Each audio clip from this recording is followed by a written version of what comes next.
कुमार जी, आप Indian women's cricket team के खिलाड़ी हैं। क्या स्वागत है आपका। आइए।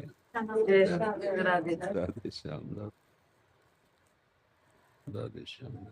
क्या स्वागत करें आपका। आपके दर्शन हो गए, वही हमारा स्वागत हो गया महाराज जी। इन सब बच्चों को वो श्री जी का दुपट्टा ओढ़ाओ और सबको प्रसाद दो, सब बच्चों को दो।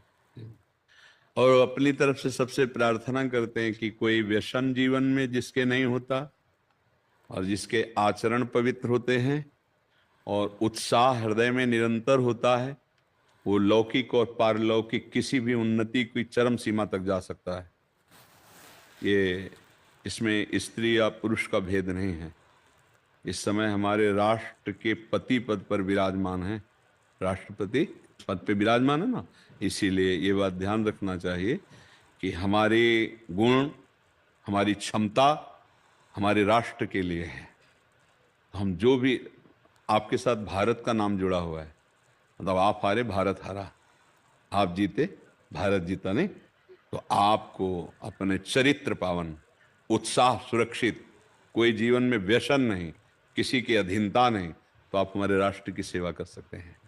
कोई व्यसन नहीं, चरित्र पावन, किसी की अधीनता नहीं, तो हमारी भारत माता के आप प्रिय पार्षद हैं। किसी भी विषय से हमारे भारत का यश होना, भारत का मंगल होना, ये हमारे भारतीयों से ही तो है ना। तो आप हमारे भारतीय हैं, चाहे वो खेल हो, चाहे वो सेना हो, वो भारत का नाम जुड़ा हुआ है। इसलिए इसकी रक्षा करने के लिए अपने चरित्र को पवित्र और उत्साह संपन्न और अपने को सुदृढ़ गुणवान, आप किसी से पीछे नहीं हैं। हाँ, ये मतलब दैवी शक्ति है आप।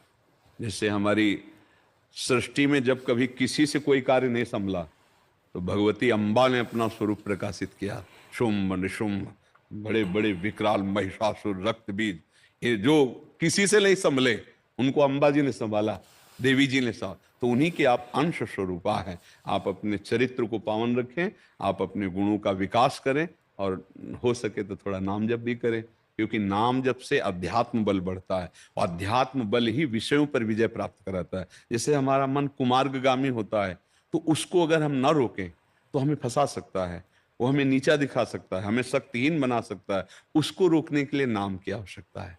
तो जितना आपको बन सके, जो नाम प्रिय हो, अगर हमारे तो हम राधा राधा जपते हैं, तो नाम प्रिय हो, अगर 10 मिनट भी अपने जीवन में ले ले नियम कि राधा राधा राधा राधा ऐसा जपेंगे, और फिर हम कह रहे हैं उत्साह संपन्न अपने गुणों को बढ़ाना और अपने चरित्र को पावन रखना। तो ये ध्यान रखना कि हमारा जीवन राष्ट्र के लिए है, वो कुछ भी कर सकता है, वो कितना भी महान बन सकता है। और जिसने अपने चरित्र पर ध्यान नहीं दिया, अपने गुणों का संग्रह नहीं किया, अध्यात्म बल एकत्रित नहीं किया, तो थोड़ी सी उन्नति और जय को पाकर फूल जाता है और वो अपने को विषयों में छोड़ देता है। फिर वो आगे की उन्नति की तरफ नहीं बढ़ पाता।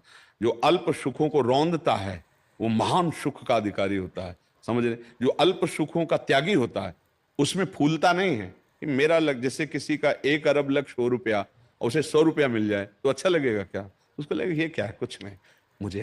तो आपका राष्ट्र से संबंध है, बोले भारतीय टीम आई है, संबंध उच्चारण किया गया ना, इसकी रक्षा के लिए आपको चरित्र पावन, गुण वर्धन, उत्साह संपन्न और राष्ट्र के लिए जीवन समर्पित, ठीक है।